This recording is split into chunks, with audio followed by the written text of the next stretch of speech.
میرے بیٹے کے ساتھ جھگڑا تھا، میری بیوی درمیان میں آ گئی، میں نے اس کو 3 مرتبہ طلاق دے دیا، میں غصے میں تھا، طلاق ہو گئی۔ غصے میں ہوں یا نرمی میں ہوں، طلاق ایک ایسی بلا ہے کہ ثلاث جدہن جد وحدلہن جد، النکاح والطلاق والعتاق۔ حضور نے فرمایا 3 چیزیں ہیں جن کی حقیقت بھی حقیقت ہے اور مذاق بھی حقیقت ہے۔ ایک نکاح ہے، ایک طلاق ہے، اور ایک کسی غلام کو آزاد کرنا ہے۔ اگر کوئی مذاق میں بھی بیوی کو طلاق دے، طلاق ہو گئی، غصے میں بھی طلاق دے، طلاق ہو گئی۔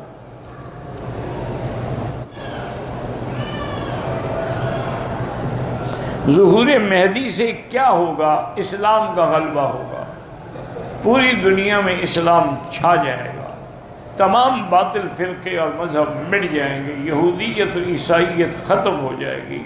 انہو یکسر الصلیب و یقتل الدجال، صلیب کو توڑیں گے، کیا معنی ہے؟ عیسائیت کی قوت کو ختم کر دیں گے اور دجال کو بھی قتل کریں گے، اور یملأ الارض عدلا و قسطا، اور زمین کو عدل اور انصاف سے بھر دیں گے، اور آخر میں پھر وہ شادی بھی فرمائیں گے، اور پھر ہجرت کر کے مدینہ منورہ آئیں گے، اور فوت مدینے میں ہوں گے اور دفن حضور کے ساتھ روضے میں ہوں گے علیہ الصلوۃ والتسلیم۔ حضرت عیسیٰ علیہ السلام، ان سے پہلے مہدی آئیں گے۔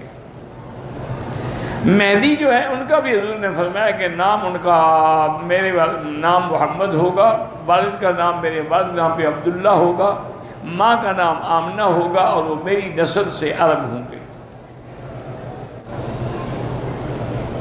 نماز کے وقت میں دنیاوی خیالات آتے ہیں، اچھی بات ہے، یہ کوئی بری بات تو نہیں، آنے دو۔ سیدنا صدیق رضی اللہ تعالی عنہ سے یہودیوں کے ایک بہت بڑے راہب نے پوچھا، انہوں نے کہا کہ یا خلیفۃ رسول اللہ صلی اللہ علیہ وسلم، ہم یہودی لوگ عبادت کرتے ہیں لیکن ہمیں کوئی برے خیالات دل میں نہیں آتے، اور مسلمان جب نمازیں پڑھتے ہیں کسی کو بیوی کا خیال ہے، کسی کو کسی اور عورت کا خیال ہے، کسی کو دکان کا خیال ہے، سارے خیالات دنیاوی آتے ہیں، یہ کیا ہے؟ تو حضرت صدیق نے فرمایا ایک سوال میں کرتا ہوں، اس کا جواب دے دو، پھر تمہارے سوال کا جواب۔ فرمایا کیا؟ انہوں نے کہا اگر ایک ڈاکو کسی گھر میں داخل ہو، ایک کمرے میں سونا چاندی ہو اور ایک کمرہ خالی ہو، تو وہ کس کمرے میں جائے گا؟ انہوں نے کہا جہاں سونا چاندی پڑا ہے خالی کمرے میں کیا جخ مارے گا؟ انہوں نے کہا تمہارے دل ایمان سے خالی ہیں، یہاں شیطان کیا کرنے آئے گا؟ شیطان تو وہی آتا ہے نا جہاں ایمان ہے۔